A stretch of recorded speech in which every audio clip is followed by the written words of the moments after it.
KC Mumbai. Hello. We wanted to know about your school and the motivation for why you started such a beautiful, wonderful school. Great. Great. So, I think there are a bunch of things that have influenced me and obviously my father to start this school. One strong influence obviously was my education here. I have done all of my education here in Mumbai. I have done schooling, college, postgraduate education, everything here in Mumbai. And secondly, that my family has been involved in education for the last 70 years. We run a set of government-aided Marathi medium schools for the last 70 odd years. And one of the things we've noticed is that, or saw in those schools, was that the people who designed the curriculum and the students who are experiencing the curriculum never actually meet or never actually are in the same place at the same time. This is one of the things that we noticed. The other thing we noticed was the curriculum was designed way in advance for kids who are experiencing it today. It was designed a few years ago. So keeping all these things in mind and trying to make a current programmatic curriculum and also having something that the teachers are in charge and have ownership over the curriculum, we thought of starting a different kind of a school. And when we started thinking of a different school, the first thing that came to our mind was thinking of a board. And that's from where the idea of the IB board came about. The IB gives every school a framework, and the school can then sort of fit all of the pieces within that framework and gives the school a chance to make their own curriculum in certain ways. So that's from where the idea of the IB came about. And because we've had experience in running state board schools, we wanted to look for a partner school that had actually run an innovative program and which was grounded in educational research. So we looked at schools in Switzerland, we looked at schools in Singapore, we looked at schools in parts of the United States as well. And that's how we found a partner school there called University Child Development School. Now even this school is a 100-year-old school, but they're deeply rooted in contemporary education research. So we want to use whatever research that's available to know how kids learn best and to use that research into making or equipping kids with the best learning tools for the future. So keeping all these things in mind, we thought of Ascend as a school here in Mumbai. And we wanted to have a school wherein we're able to meet the kids where they are at and stretch them. What happens in a lot of the schools that I went to at least, or traditional schools that are even there today, is that we try a concept where one size has to fit all the kids in the classroom. That's been going on in all the schools that I have seen so far. And here at Ascend, what we try and do, we have open-ended problems for kids to solve. We try and have experts come in and talk to the kids as well. Different domain experts come and talk to the kids and share the knowledge with the kids. And we try and do different projects through which kids can actually understand those concepts and go deeper into them. We focus usually on deeper learning rather than just skimming through the surface of various subjects or various topics. We want kids to go deeper into that subject and do research in that subject and understand what's going on and what's not. And be able to apply that in their practical spaces when they go to work or business or whatever path they choose ahead. So we try and have kids do different projects in which they can integrate maths, we can integrate science, we can integrate technology, art, music as well. And even in life, even in business or even in work, all of our problems are always connected. In the same way, projects we do are always connected between different subject areas. So kids are able to see that this problem is connected to math, connected to science, connected to technology, connected to geography maybe in some ways. So kids get a well-rounded view on and are able to go deeper into that subject area as well. So we do all of our subjects in this particular way, where kids can go deeper and have a practical understanding of what they're learning and how they can use it later on in life. Because that's one thing that I never understood when I went to school. I did not know why I was learning the concept of surface area, volume and perimeter.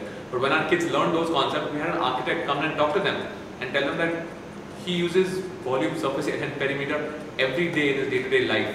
And that's what made sense to a lot of kids, that okay, we're going to use this somewhere in life and someone else is using this as well.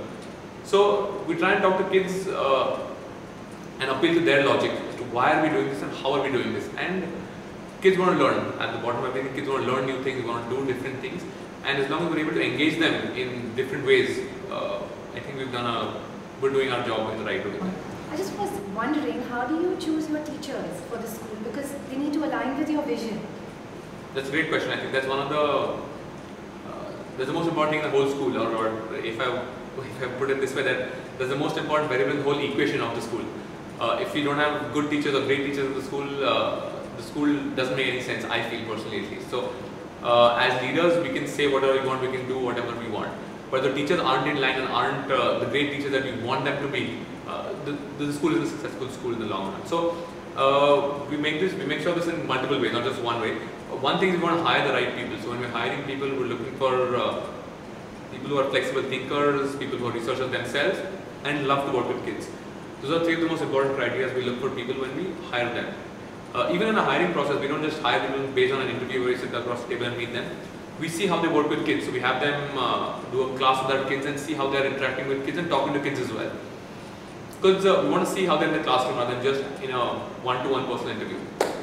So we try to do 2 or 3 rounds of interviews in which one is a teaching interview, 2 other interviews are sit-down interviews where we meet with our teachers, meet with our leadership, and decide teachers in place.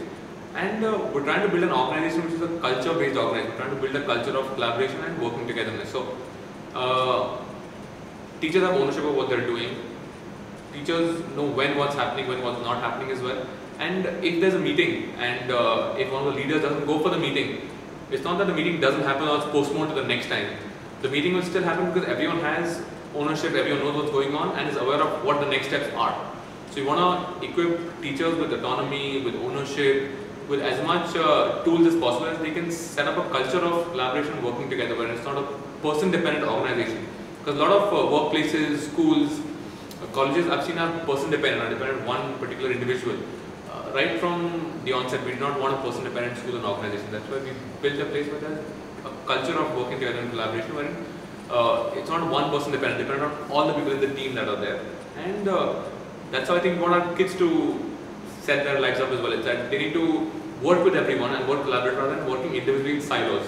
So that even in today's day and age, forget 10 years from today, even today, you have to work with other people to be able to be successful in your job, in your business, in your workplace. You can't work in silos individually and be a domain expert for everything. So if adults demonstrate that to kids in classrooms, a lot of our kids see all of our teachers sitting together and planning every day. And they ask the teachers, what are they doing together in one classroom? We're able to tell them, like we ask you to collaborate, we are collaborating as well and planning together and doing things together. Because that's how we work. So we want to set an example for our kids by doing what we're saying to them ourselves first and then asking them to do it. So I think our teachers are our main strength for the whole school. We're not doing anything different, but our teachers are our main strength and we try and hire the right people and we put a lot of professional development in place. A lot of our teachers, our Hindi teacher actually went for a workshop in which she learned about how music and math work together and can be taught in conjunction with each other. Lucky. Though she was our Hindi teacher, she went for a workshop with math and music. So we want our teachers to learn different ways and see different things, and that's how they're going to use that in their classroom sometime or the other. So we focus a lot on professional development and hiring the right people. I think those are 2 most important things I focus a lot of my time on as well as a school leader here. So a lot of teamwork and autonomy, and I think that makes for a lot of thinking and innovation, creation. That's what we want, that's what we need today.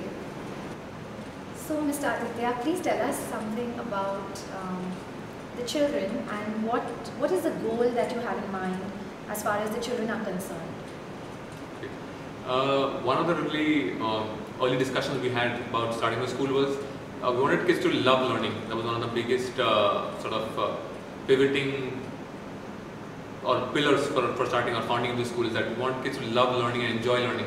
Because we want to develop kids into lifelong learners. Once you get into the habit of loving learning, I think there's no end to what you can do, what you can learn, and where you can go in life. I think so. One of the most important points for us was to kids to love coming to school, love the experience, and have a great time here at school. And I think that's really evident in one way where we're able to hear things like when kids say to me, "Why are there weekends during the week?" During the weeks of school, I think is what kids say. There was one student who last year when we break for our summer break, I was saying bye to everyone at the door, and he came up to me and said, "Mr. Aditya, are you going to be at school for summer?" I said, "Yes." So he had this expression on his face where he said, "How lucky of you that you could be at school for the whole summer as well." I think those sort of expressions when kids say that you're so lucky to be at school over break as well, or over a weekend as well, or you get to spend your weekends at school, and kids want to be here at that time is one of the biggest sort of rewards that we get as founders or as being leadership at the school as well. That kids are able to feel a joy of coming to school and the joy of learning experience as well. And a lot of people talk about the rigor in the program as well.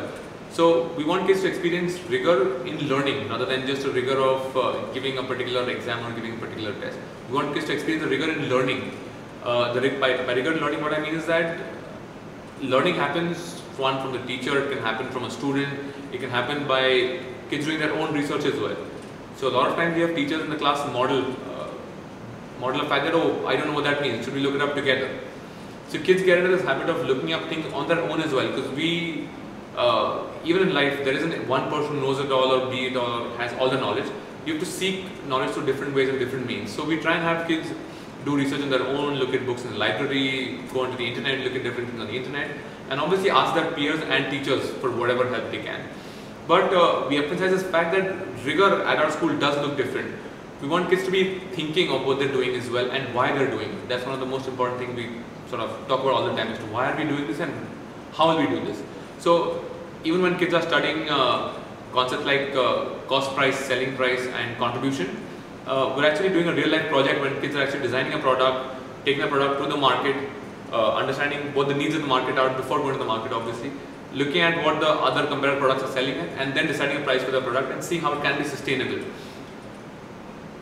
We're doing these sort of products wherein kids are able to go do market research and understand what trends are, what data looks like for a huge number of category products, and then deciding the cost price for their own product. So we're doing real life projects which expose kids to facts that there are failures in life. When you do something in life, you will fail at this, and you have to get back up and try all over again and keep trying and keep trying. So we want to give kids real life experiences and the rigor of real life, not just a sort of an environment where it's a closed and a boxed environment wherein the rigor is only within the walls of this school. Rigor is outside in real life as well. It's in business, it's in your work life, everywhere. And you want kids to experience that rigor right from now and find ways and means and tools to deal with that rigor and overcome that. That's one of the most important things we do with our kids, is give them real life experiences and have them come out with a solution themselves a lot of times, or work with solutions with their teachers and their peers and come out with a joint solution that helps them overcome this particular hurdle or problem, or even a solution to the project that they're working on. So I see it as this, that rigor is more a love for learning, a love for hard work, and a love for figuring it out themselves. Yeah, a love for figuring it out. I think there's this huge movement in the US, that's also the maker movement, wherein people are buying 3D printers and printing different parts of machines in their houses. And if that's happening now, I can't even imagine what's going to happen 10 years from today. I mean, we're going to be printing everything in our houses probably. And there isn't a manual to print everything, or there isn't a set of instructions. You have to figure it out yourself. So what we're doing here at the school is somewhat in that same light, as where we're giving kids open-ended problems, asking them to figure out different solutions, try that solution on that problem. If it doesn't work, we try another solution. But like with everything else in life, we're trying different ways to solve one problem. And that's what I think our kids are going to go away with from Ascend, is to find solutions to problems that come across them in life, maybe their education life, maybe their work life, whatever path they choose. Whenever they see a problem, they're going to be able to gather resources, assemble them in a way that they need it, and then come out with a solution, try that solution out. And if it doesn't work, go back to the drawing board, assemble solutions again, and then solve the problem. So that's one of the biggest things we teach our kids, and we do it ourselves as well as leaders and as teachers here at school. We do that every day in and day out. So we're trying to build again a culture where everyone's doing the same thing. We're not saying one thing and doing another thing, because I know a lot of organizations and places say one thing and do another thing. We're trying to be a place where we walk the talk to the team. Sure, that's nice. You have a nice balance between empowering the child as well as giving them the solutions and the ways, not the solutions, I guess the ways on how to find the solution and how to problem solve. And that's what's needed today. Thank you. Thank you, Mr. Aditya. Thank you so much for giving me the time to talk about the school and talk about something I'm really passionate about. Thank you so much. Thank you from Eduism.